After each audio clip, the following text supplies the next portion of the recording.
Yeah, yeah. Ball so hard, you better believe me, it's scary. It's basketball at the bar with Calvin and Barry. So put a tip in the jar, cause these dudes can really fill it up. Whether it's buckets you need or just a beer in a cup. We're here for fresh conversations and some delicious libations. Subscribe to the channel and turn on the notifications. My boys got you covered like you being guarded by Peyton. From the glove to the claw and everyone else in between. Calvin and Barry got everything that you need. So sit back, relax, because we're starting the show. It's basketball at the bar. Grab your drinks and let's go. Yeah. Grab a drink and let's go. Subscribe to the channel and turn on the notification. Calvin and Barry. Subscribe to the channel and turn on the notification. Let's get it. What up, ballers? Welcome to Basketball at the Bar. Join us live for the best NBA podcast here on YouTube, where the takes are hot and the drinks are cold. There's no dress code, and you can take us wherever you go. So pull up a stool, drop a like, and don't forget to subscribe. This is Basketball at the Bar. Grab your drinks, and let's go. Calvin, it's Friday. It's July 1st. It is Canada Day. It is Canada Day. Happy Canada Day, everybody. Welcome in everybody that's watching. Shout out to everybody. We have a lot of stuff to talk about today. It is officially day 2 of NBA free agency, and we have a ton of deals, right, Cal? Yeah, I think the last thing I said yesterday on yesterday's show was buckle your seatbelt. If you thought yesterday was crazy, today might be even crazier, and it's not over yet. Yeah, I don't even know where to start here. We have so many things happening. I guess I'll just start here with contract extensions. We have Zion Williamson returning to the New Orleans Pelicans in a $230+ million contract extension. It's 5 years. The dude has played less than 85 games in the NBA, and he missed an entire season recently. I think that's outrageous, but like you said, it's what you got to do, right? It's what you have to do. If you wanted to keep him on this team, you had to pay him that. Would you have considered trading him, or? I would have considered trading him for Kevin Durant. Yes. Oh, okay. I would have. Interesting. I like what you did there.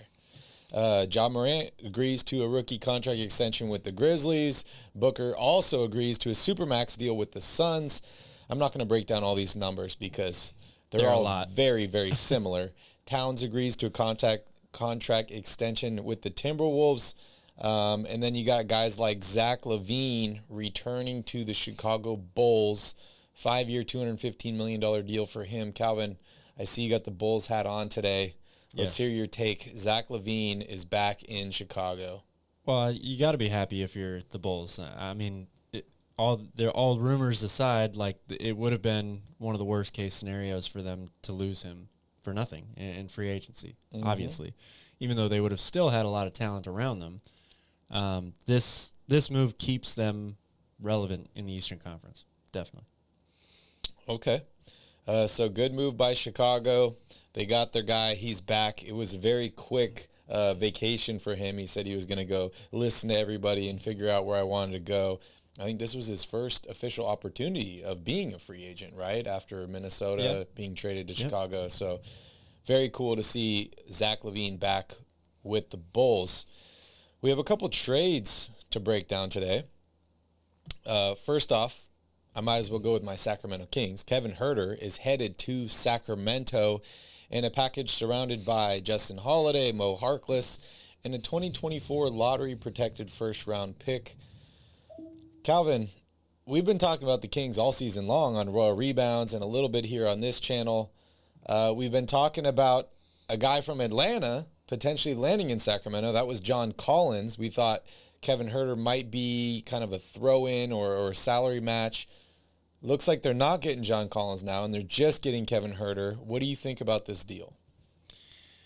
I like the deal. I mean, more wing depth, more versatility, more shooting. Those are all things that we've said repeatedly the Kings need. I'm not necessarily as high on what the Kings have done so far in free agency as I think a lot of the fan base is, though. And that's for a couple of reasons. Number one, this team doesn't break the 16-year playoff drought unless they start stopping people. Yeah. And I don't see a team that's an especially great defensive team put together right now. I think they will be better. I think they're younger. They're more talented. And I like what they've got offensively. The idea of having De'Aaron Fox with shooters out there to space the floor and Sabonis, that's going to open things up a lot for him. In order for this team to really take the next step next year, it's going to be contingent on two things. Number one, Sabonis and Fox have to play like all-stars for the entire season. Yep. And number two, they're asking a lot out of Keegan Murray now, which if you're like me and you love the pick there at 4, you think that was the right play for them, and potentially he could be in the Rookie of the Year conversation, then that's good, right? Like, you're on the right track. But I still think that they're going to be asking a lot of him, both offensively and defensively, for a team that's not known for stopping people. So it's interesting to me. Yeah, it is very interesting. You know, it's kind of like they brought in guys at different times to fix different problems, right? So they were worried about the spacing issue with Fox and Sabonis, so they bring in Malik Monk, they bring in Kevin Huerter. They're worried about defense, they bring in Mike Brown, and he's supposed to kind of put all these guys together here. I'm very mixed on this deal. I like Kevin Huerter. I like that he's under contract for 4 more seasons, and it's a pretty reasonable deal. But I'm a little concerned on the defensive end of the floor, and I really just didn't like giving up that first-round pick. I know it's lottery protected, and I think it's like top, 10 the next year, and then it converts to 2 second rounds or something like that. 1 year and then 10. Then the next 10, then becomes 2 second-round picks. It's not so much that pick that I'm worried about. It's more in the terms of, like, now the Kings cannot trade their pick for next year because you can't trade consecutive picks. Now you can't trade 2024. You can't trade 2025. I think you're pretty much, like, the next first-round pick you can trade is, like, 2027 or 2028, unless you were able to trade, like, the 2024 first-round pick 1 through 14. That's it. But I think this definitely handicaps them in terms of, like, bringing in another big-name guy.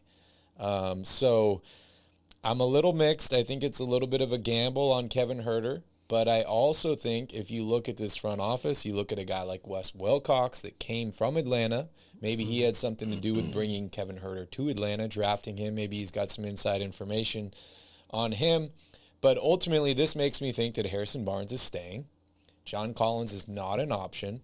And so now I'm thinking to myself, well, we just drafted a guy number 4 overall in Keegan Murray. I think he needs to get extended minutes, right? We penciled him in as a starter. He's going to start for sure on this team. We thought so. Now you bring in Malik Monk. You got Kevin Huerter. You still have Harrison Barnes. Which one of those guys is coming off the bench? Probably Monk for me. Yeah? Yeah. Interesting. Okay.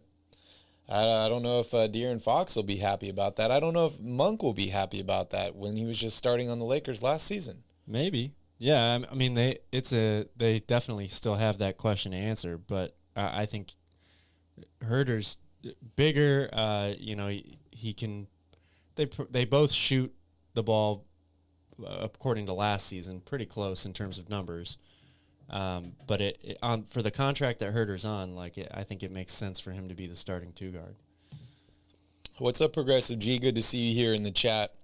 He says, I'm a big fan of these moves. At least they're making an effort. Only thing missing is acquiring Mr. John Collins. I agree. I thought Collins might have been included in this deal.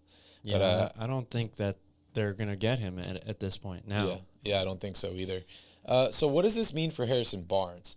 He's entering in the last year on his contract. He's the starting 4 now for the Kings. Maybe 3. 3, maybe, depending on where you want to play Keegan Murray. But does this mean we're going to see a Harrison Barnes contract extension this offseason? Does it mean he gets traded before the deadline? Or do they wait and gamble until next offseason to where he could potentially leave for nothing, which they've done once before with him, and he did re-sign. Yeah. But what are your thoughts on HB and what this Huerter news, I guess, means for him?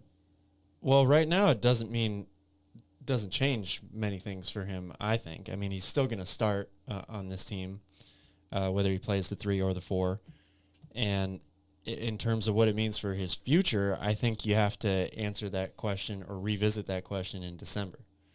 If the Kings get off to a good start, they're playing well, they're winning games, then you might think about a contract extension or, future plans to keep him in Sacramento. If they're not doing that well or not meeting expectations with an expiring contract, expect him to be moved by the trade deadline, I would say. Yeah. Yeah, I think so too. If the Kings are in the playoffs or in the race, I think he stays. Otherwise, he maybe gets shipped out. And maybe the Kings making the playoffs next season will be enough to keep a guy like Harrison Barnes and make him want to stay and continue to grow with the team. We will see what happens there. Also in the news today, I heard that there hasn't been much trade interest in Richaun Holmes.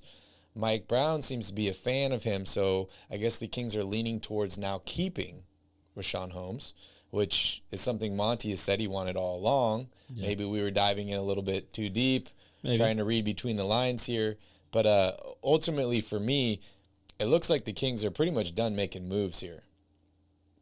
Yeah, I mean, I think they could maybe still fill out the roster with another wing player.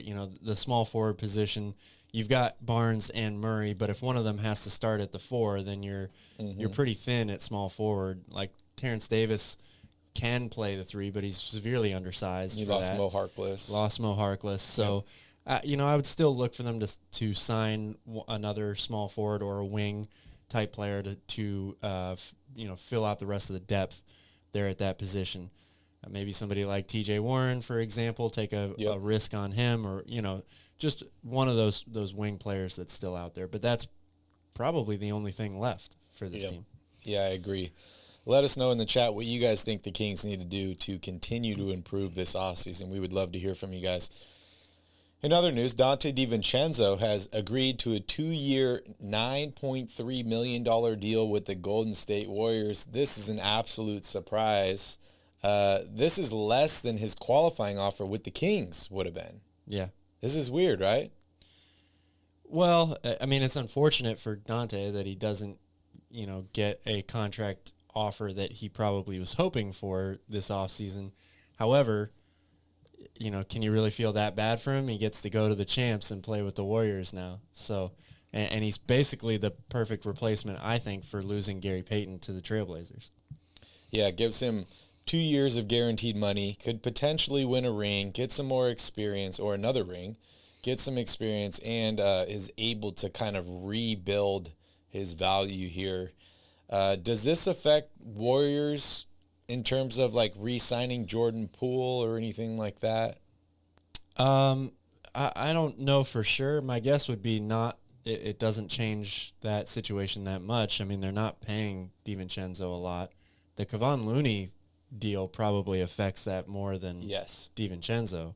And I think you got to be happy for him too, right? Like he definitely earned that. Let's talk about that. Was it 3 years, 25 million? Good deal for the Warriors. Oh, great deal. What does this mean for James Wiseman? Again, I don't think it really changes much for James Wiseman. Like, what leverage does he have to go out there and say, I demand to play, or I demand to have a contract? They're playing with house money when it comes to him. He's got to work his way back into the lineup, and if he comes back strong, that just adds depth. Like that, I think they'd be totally happy bringing Looney off the bench. Yeah, and I think he's at $9.6 million next season and $12.1 the year after that. So they still have 2 more years to kind of figure out what's happening with James Wiseman before they have to figure out if they're paying him, moving on for him.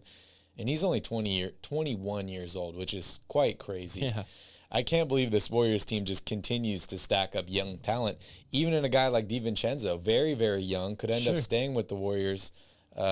The front office just continues to hit dingers out of the park here. Yeah, I mean, that's why they're the Warriors, right? That is why they're the Warriors. All right, let's talk about this Rudy Gobert trade. We've heard over the past couple weeks that the Bulls were the favorite to land Rudy Gobert. They land Zach Lavine, which I'm sure they're very happy about. Rudy Gobert ends up with the Minnesota Timberwolves. This is a pretty crazy deal here. So the Timberwolves receive Rudy Gobert. The Jazz receive Malik Beasley, Patrick Beverley, Leandro Bolmaro, Walker Kessler, Jared Vanderbilt, a 2023 first-round pick, a 2025 first-round pick, a 2026 pick swap, a 2027 first-round pick, and a 2029 first-round pick. And I believe this is the only pick that actually is protected. Yeah. It's quite a package. That's a haul. Yeah, it makes me wonder what the Kevin Durant deal is going to look like. Yeah, this is crazy. The first thing I thought of when I saw this deal is I'm like, oh man, Patrick Beverley's gonna be pissed. We're gonna see him on ESPN trashing Towns and all these guys. But it's funny in terms of like Gobert won Defensive Player of the Year. He's probably the best defensive big man in the league, and Towns is probably the best offensive big man in the league. I mean, you could put him right up there with Jokic, but now they're on the same team. Everybody's going small unless you're Cleveland or Minnesota. Yeah. What's going on here? Well, look, they have been open, I think, this whole summer about wanting to add a big man that's going to take some of the pressure, especially defensively, off of Karl Anthony Towns. This is going to free Towns up, and it is kind of strange in the new NBA when everybody is starting to go smaller that this team is totally doubling down. I mean, if you took the wingspan of every player on the Timberwolves roster, I think it stretches around the world like 3 times. They're an incredibly huge, long team now, and it's going to be really interesting to see how this pairing works. Who is left on this roster? Is what I'm trying to think of. I mean, they still got D'Angelo Russell. They got Anthony Edwards. I guess they got Jaden McDaniels. Kyle Anderson. They just signed him. Yep. And then they got Towns and Gobert. So that's an interesting squad there. Very, very interesting squad. A lot of talent, a lot of upside on that roster. You think they're making the playoffs next season? I would be willing to bet that. Yes. Okay. Absolutely. Year 3 of Anthony Edwards. Karl Anthony Towns in his prime, and now you've got a defensive stopper there. Yep. In the middle. So Nurkic agrees to a deal to return to the Blazers, a 4-year contract extension. Good move for the Blazers, in my opinion. Just a few weeks ago, we were like, what is Portland going to do here? Yeah. Are they blowing it all up? They end up adding another big-name guy. They draft well. They bring back Nurkic. Are they right back into contention here? I'm not so sure. I mean, I think that Portland is doing at this point what they can to salvage the rest of the offseason. I think they wanted to go bigger than this, though, and probably just didn't hit. They wanted to get OG Anunoby from the Raptors. That didn't work out. Yep.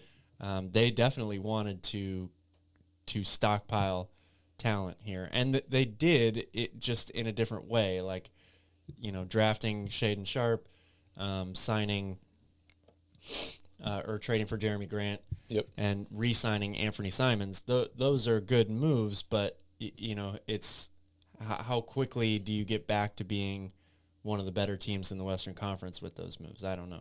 And they brought in Gary Payton also. They did. So good moves for them. Yeah. But I think it's definitely a lot more clarity. If I'm Damian Lillard, I'm sleeping a lot better tonight than I did over the past few weeks. Yeah, probably. All right, let's talk about some more contract extensions. And next up, we have the New York Knicks. Mitchell Robinson agrees to a 4-year contract extension with them. They brought back their big man. They've been making some big moves. We saw them add Jalen Brunson yesterday. Do you like this move for New York? Yeah, I do like this move. I think they definitely needed. If they were going to lose him to free agency, they would have a pretty big hole to fill at center. So, I think this is a good move. It's pretty insane. I think I saw somewhere out on the internet. I still don't even know if this is true or not because it was so jaw-dropping to me. But Mitchell Robinson, according to this tweet or whatever it was, is the first Knicks player to be drafted by the Knicks and then re-sign a second contract with the team in like almost 30 years. Wow. I don't know if that's even possible, but yeah. I mean, I'm thinking about all the guys. Did Porzingis re-sign? I don't with the Knicks. Think he did. We haven't seen RJ Barrett re-sign yet. Not yet. Yeah, that's a tricky one. If that's true, it's absolutely shocking. But yeah. I'm going to lean towards that not being true. 30 years is a long time. I think it said 28 years, but still, like, it's crazy. If you guys know the answer to that, let us know in the chat because we'd love to hear from you. Jeff the Lefty, what's up? It's good to see you. I am drinking a Coors Light. Calvin is sipping on some hopium over there, trying to get the Kings back to the playoffs. Happy about his Bulls. Next up, Ricky Rubio returns to the Cavs. Got injured last season. They end up trading him. They brought in Rondo. I think he had a pretty close connection with that squad. He opts to return to Cleveland. Mm-hmm. Good or bad for the Cavs? Oh, I think this is good. I don't know what Rajon Rondo is doing out there, but having a veteran point guard to back up Darius Garland, I think, is a definite must on this team. And Rubio, before he got hurt last year, was playing pretty well for them. So yeah, great move for Cleveland. Great move for the Cavs. I expect them to be a really good team next year. Yeah. I really do. Yeah. Well, it's official. We talked about it yesterday. John Wall lands with the Clippers. He officially signs a 2-year contract with them today. Any other thoughts regarding Wall and the Clippers? No, I mean, I think we've kind of said everything there is to say about that, right? Like, it's a very good move. They got him for John Wall to be being paid. I think it's like $13.5 million over the next 2 years compared to what he was paid over the last 5 years. That's a huge steal if you're the Clippers, and it also makes them serious contenders if everybody's healthy. Yeah. All right. And I think we got one more trade to discuss here, and that's the Celtics. They finally acquire a point guard. They've been acquiring point guards. This is the deal of the day for me. Yeah, they've been acquiring point guards for, like, it seems like the past 6 or 7 years here. They went through Isaiah Thomas, Kyrie Irving, Kemba Walker. I can't even name them all. But they have a new one now, and it's Malcolm Brogdan. They acquired him from the Pacers. Got him for very cheap, too. Yeah. Aaron Nesmith, Daniel Tice, Nick Stauskas, Malik Fitz, Jawan Morgan, and a 2023 first-round pick. Daniel Tice has got to be pissed. He just returned to the Celtics, right? So you like this deal a lot? I love this deal for Boston. Malcolm Brogdon, I think, fits this team absolutely perfectly. Again, injury, I don't want to use the word prone, but has had some injury issues over the last few years, so they definitely are going to need him, to be available. But if he is, we're talking about the best defensive team in the league, getting one of the better defensive guards in the NBA, another guy that can shoot it from outside. I think he fits really, really well with Marcus Smart in the backcourt. I love this move for Boston. Does this propel them back to the NBA Finals? It certainly could. I mean, they had a chance to go back even if they don't make this move. So, they're in great shape. And what does this mean for Marcus Smart? Is he coming off the bench now? Is he the starting 2 guard? Do they kind of shift everybody down one? That's the question. I mean, you could play them together in the backcourt. You could play Tatum at the 4 in these, new NBA smaller lineups. That I think is the one thing that they'll have to address before the season starts is the rotation and who starts. But I think it's a great move. What's up, everybody in the chat? Good to see you guys hanging out. Let us know if you guys have any questions. We will be going into Q&A here pretty soon. But Calvin, I know there's a ton of other deals that we haven't covered. I kind of want to scroll through Woj's Twitter account here and go over a couple of them. Sure. But before I do that, is there any other ones that really stuck out to you today? No, I mean, today was about that, what was it, the 2017 or 2018 draft class getting paid. Like that. Exactly. That's what it was about for me today. And all of those guys deserve it. Like, I mean, you can argue whether or not Zion Williamson deserves the deal because he hasn't been available or played. But like we said before, that's I think that's the way the NBA is going right now. So those guys were the real big winners today. So first tweet from Woj. The Jazz gathered 6 first-round picks in the past 24 hours, including 7-footer Walker Kessler, the 22nd overall pick in the 2022 NBA draft. The Jazz plan to retool the roster around all-star guard Donovan Mitchell. It's crazy, man. Minnesota is sending 2023, 2025, 2027 all unprotected picks. They must be extremely high on Towns, on Edwards, and just think, oh, we're not going to be in the lottery for 7 years or something. If I'm the Jazz, if I'm Donovan Mitchell, I think I'm actually coming out of this feeling pretty good. Like Rudy Gobert, yes, he was the defensive player of the year, as amazing as he's been. He was extremely exposed in the NBA playoffs this season. He is I don't want to say a one-sided player, but he's very limited in the things that he actually can do. The things that he does, he does extremely well. But you add a guy in Walker Kessler who is a block machine. That's basically replacing Gobert in my mind. Plus you add a bunch of first-round picks. If I'm Donovan Mitchell, I'm not disappointed in today and yesterday's news. I don't know if I would feel the same way if I was Donovan Mitchell.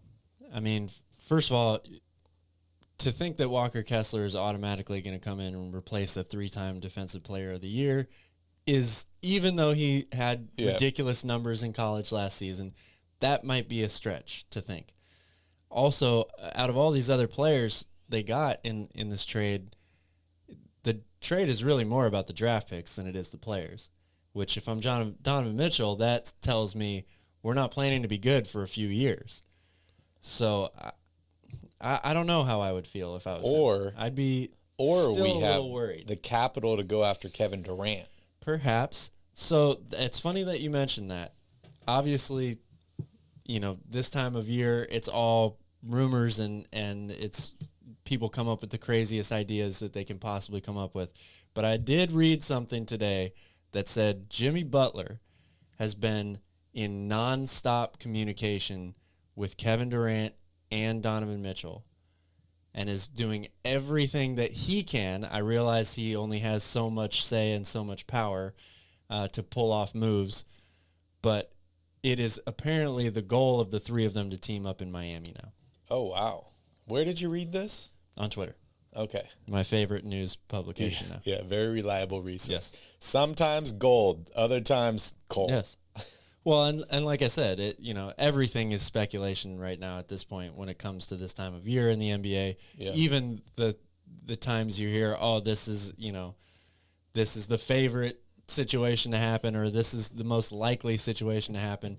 It's still a lot of speculation. However, we know Kevin Durant's one of his top 2 teams on his wish list is Miami. Mm-hmm. I think Jimmy Butler is. It does not surprise me at all to hear that he is desperate to make this happen, right? I mean, they got a lot of assets also, right? If you're the Nets and they have a package, surrounding a guy like Bam Adebayo, you got to listen, right? Same with Tyler Hero. Yeah. So I think it might take both of those guys. Interesting. Yeah. So they're going to need another team, though, because I just learned about this rule yesterday. Ben Simmons... You can't have 2 players on your roster that are on rookie. It's like a designated rookie extension. Yes, but that were traded. Yeah. It's not that they were both got the max extension. Yes. It's both were traded to the same team. So that means the Nets cannot take Bam Adebayo. Unless they get rid of Ben Simmons. Unless they get rid of Ben Simmons or there's another team involved to help facilitate that deal. So it's interesting and complicated, but... it's going to be interesting to see how it unfolds. Ben Simmons to Utah? Maybe. That's crazy. That guy. Poor guy. I don't even know what to say about that guy. He has been in for a whirlwind. I mean, he started it himself, right? Yeah, but I would say a lot of it is self-inflicted. It's just been a crazy turnaround for him. Luke Kornet has agreed to re-sign with the Boston Celtics on a 2-year deal. I don't have much to say about that. What about you? I mean, he's the 3rd string center on this team. Not one of the big deals. Raul Nato will sign with the Cleveland Cavaliers on a 1-year deal.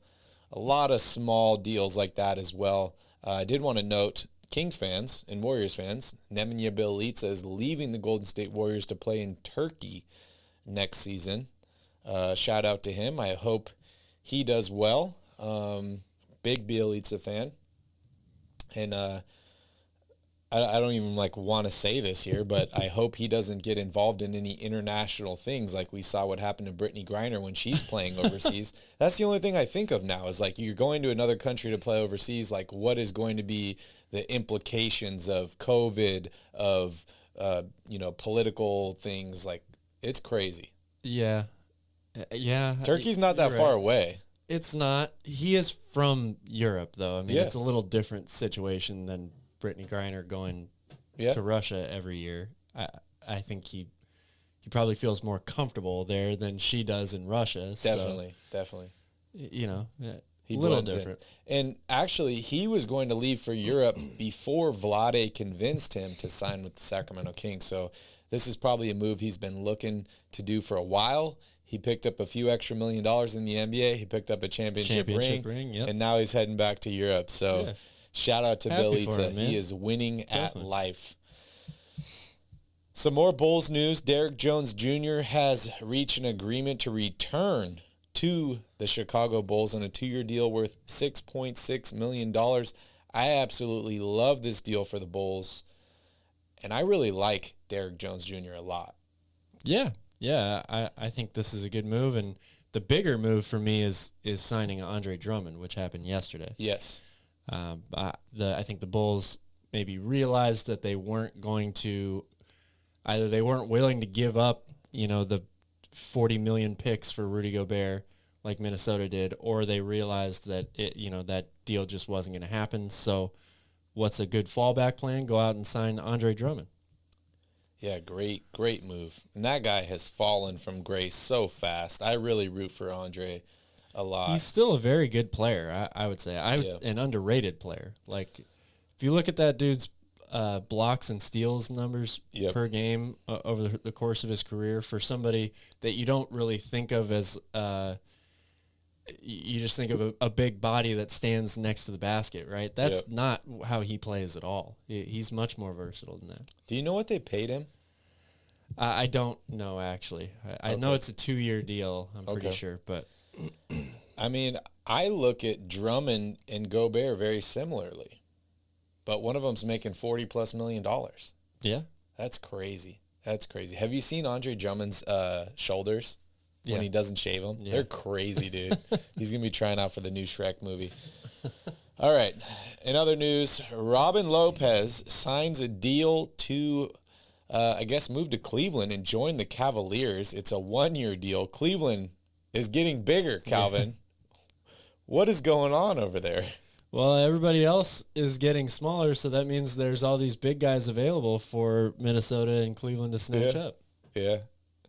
They're just going to be a team of 7-footers that just... They're pretty close. It's crazy. It is crazy. We haven't heard anything about Colin Sexton. No, we haven't heard anything about him yet. Interesting. Drew Eubanks signs a 1-year deal with the Blazers. We went over the Nurkic news. John Wall, Lavine. Otto Porter Jr. signs with the Raptors. Yeah. And according to Woj, the Raptors are now emerging as a dark horse team to trade for Kevin Durant. I saw that.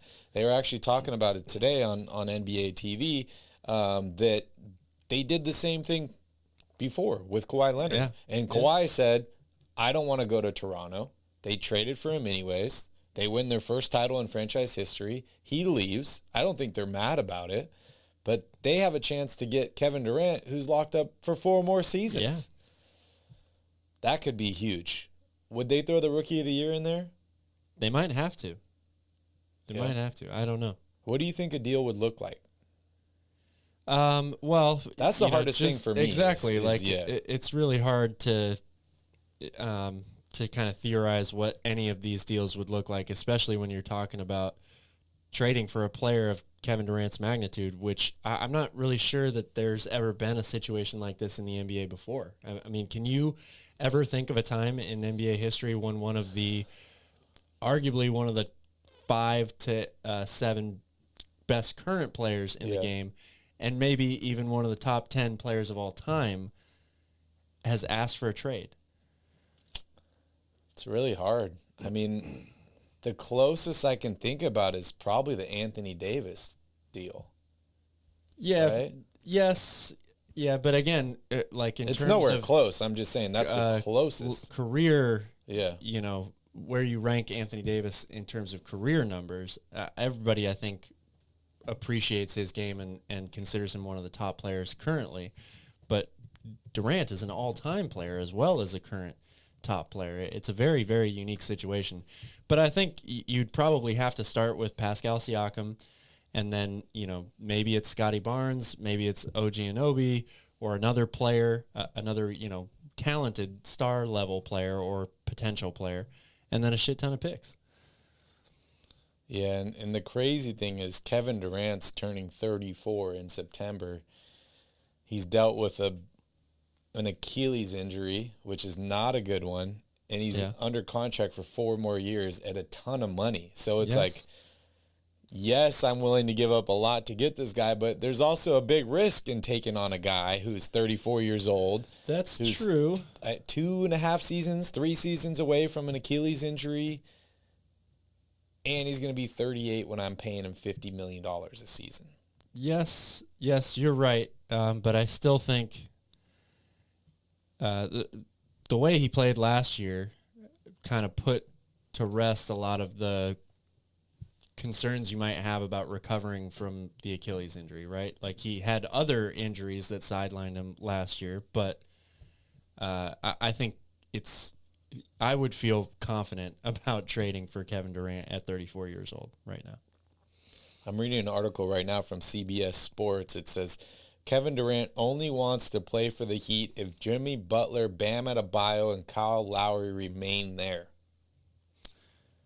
What are they going to trade for him? Yeah, Tyler Hero and a bunch of picks? Maybe. I don't know. Unless they get a third team involved or whatever. I mean, we got this guy who's a really, really good shooter. He didn't play for us much last season, but he is an exceptional shooter. He's under contract for a few more years. We'll include him with Tyler Hero. Duncan Robinson? Yeah. Yeah. The Nets are not doing that yet. But I mean, if you're Kevin Durant, why wouldn't you say those things, right? Like, yeah. I'm only playing with the Lakers if they have LeBron, Anthony Davis, and Russell Westbrook. Yeah. He's got nothing to lose at this point. I'm only playing for Phoenix if they have Devin Booker and DeAndre Ayton. Yeah, and Chris Paul. The Atlanta Hawks continue to remodel their backcourt. They agreed to a 1-year deal with guard Aaron Holiday after trading for his brother from the Sacramento Kings. So they got 2 Holidays there in Atlanta. Hopefully that's not too many. Nobody liked my joke there. All right, Toronto Raptors have re-signed Thaddeus Young to a contract extension. Just so he can be traded to Brooklyn. I like Thaddeus Young, but it's been a long time. He's old. He doesn't really do that much anymore. Any good vet to have on a good team.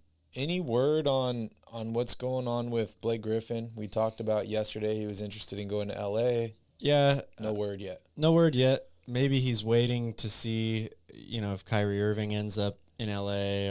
or something like that. And he doesn't want to go, or he does? No, he wants to go. I think he wants to play for either one of the L.A. teams. The question is, which one do you choose?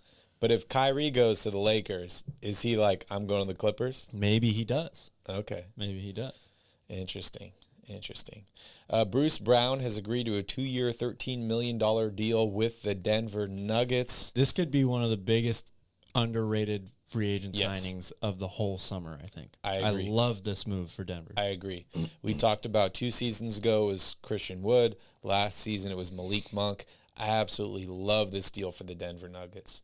And I think not that it makes Michael Porter Jr. expendable, but this definitely takes a lot of pressure off of him, and it gives them kind of another option where it's like, okay, we need scoring versus we need defense. Let's throw Bruce Brown in there, and he's a great three-point shooter as well. He is. He had a phenomenal year with Brooklyn last year.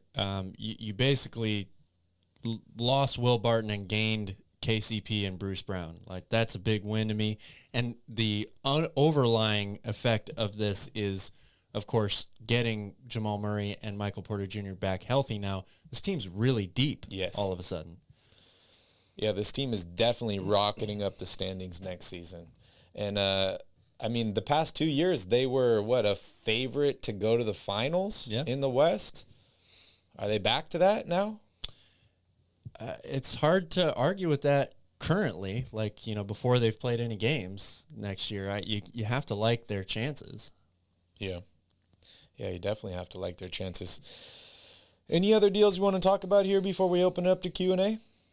I think we've covered a lot of ground, unless there's something just happened that we missed. But let me refresh the Woj Twitter feed.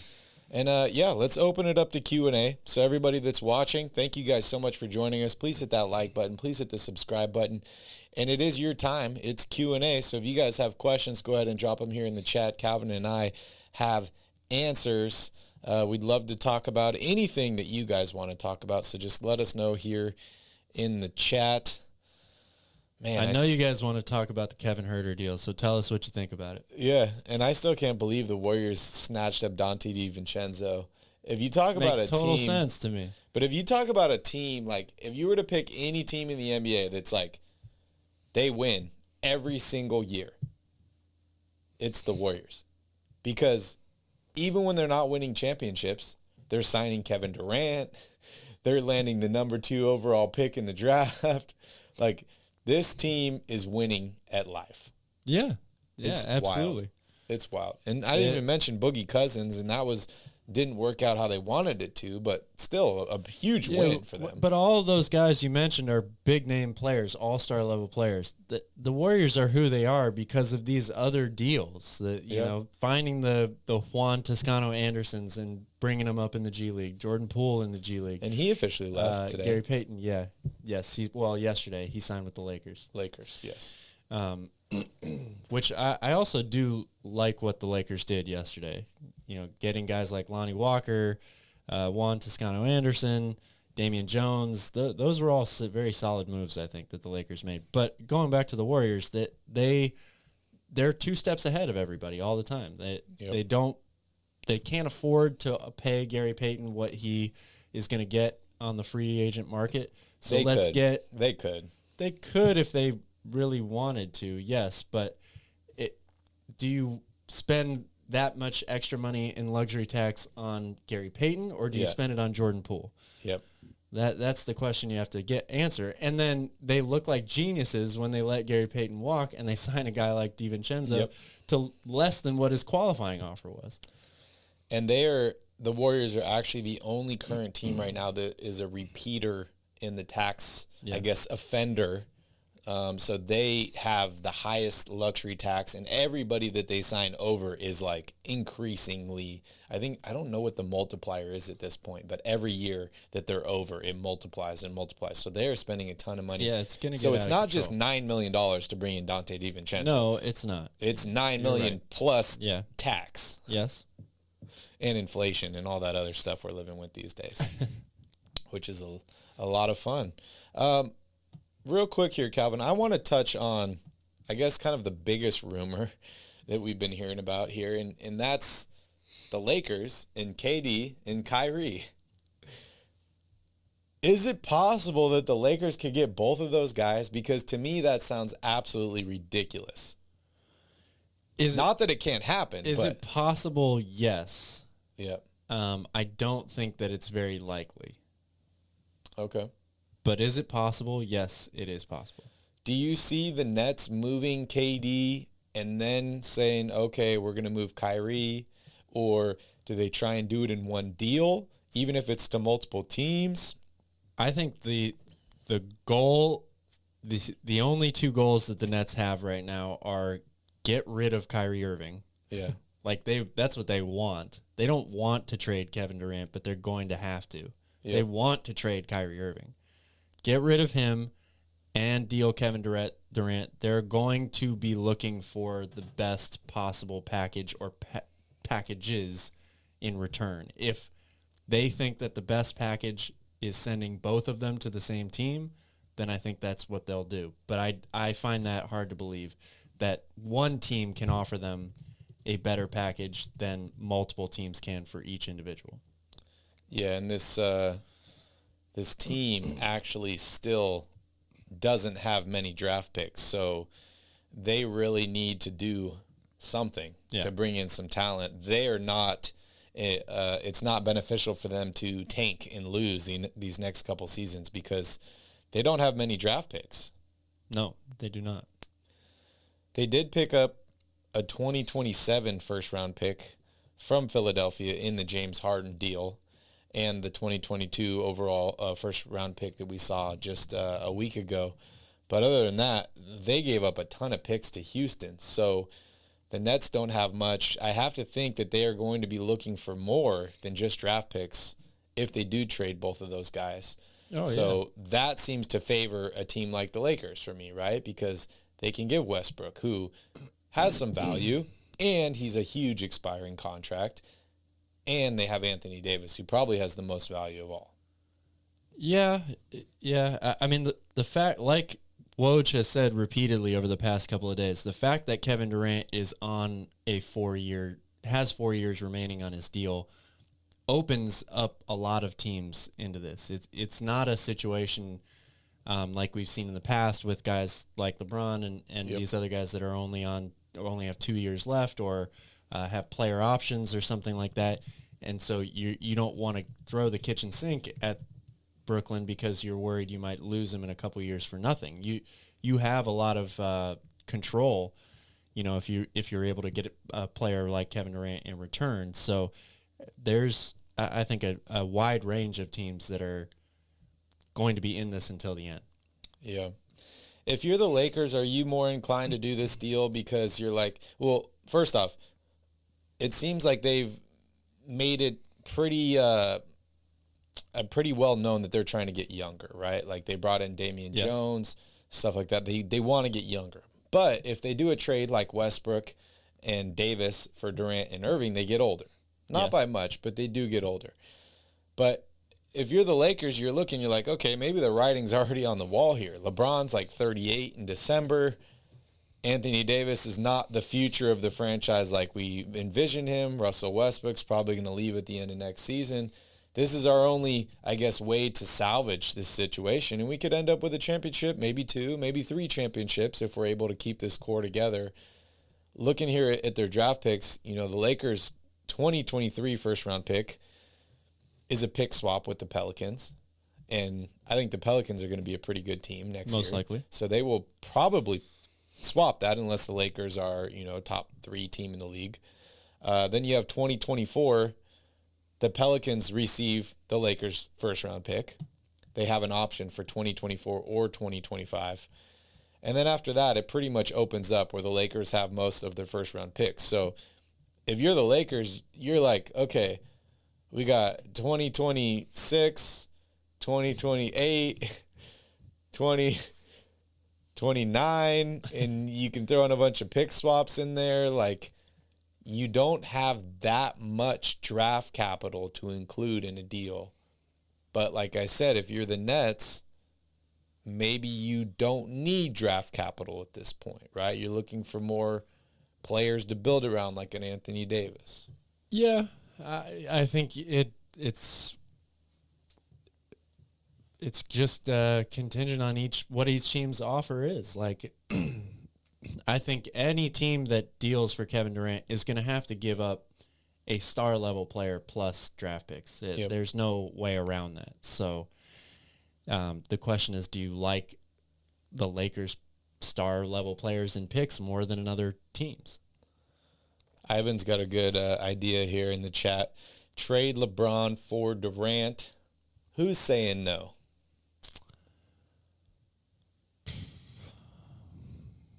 I don't know. That's interesting. That's a very interesting proposal. Move, right? Yeah. Because LeBron gets to team up with his old teammate in Kyrie Irving, who he won a championship with. Durant gets to move to L.A. I think could play well with Anthony Davis. Then, for me, the question is what happens to Ben Simmons? Because I don't see LeBron and Ben Simmons coexisting on a team. That would be interesting. They're like the same guy, except for LeBron can shoot a little better. A little better. And he scored a few more points. And he's got a few more points, a few Yeah. more championships, a few Yeah. more MVPs, all that good stuff. Yeah, man, that's wild. That'd be an interesting trade. It'd be really cool to see That would- LeBron and that would Durant be play the- together, though. Probably the biggest trade in NBA history, I would say. Actually trade LeBron and AD for Kyrie and Durant. What's the difference? Like, I get the LeBron for Durant thing, but LeBron and AD for Kyrie and Durant, what's the point at that point? Like, you're just swapping teams. What is Kyrie, KD, and Westbrook going to win a title? Probably not. I feel like if I was Kyrie Yeah. and KD, I'd rather have Ben Simmons on my team. And Kyrie and Westbrook on the same team doesn't make a lot of sense to me, but You never know. you never know. Crazier things happen every day. Yeah, that's very true. All right, one more refresh here on the Woj Twitter feed. It's kind of like yesterday, Calvin. Right around 2, 3 o'clock our time, things start to die down. Yeah. I think people are sleeping on the West Coast. So a lot of fun trades, a lot of interesting contract extensions that went down today. And I think things will continue. However, I think day 1 and day 2 have been full of action. The majority of this stuff has happened already. Now I think everything pretty much hinges on what happens with KD and Kyrie. Pretty much, yeah. Those are the final dominoes to fall. Any last words before we end today's show? Another exciting day in the world of NBA free agency. Yes, it is. Thank you guys so much for watching. Please don't forget to hit that like button, hit that subscribe button. I hope you guys have a wonderful Canada Day today and a wonderful July 4th weekend. We will be back on Monday, July 4th for a quick little stream. Thank you guys so much for watching. Have a wonderful Friday, and don't forget to tip your bartender.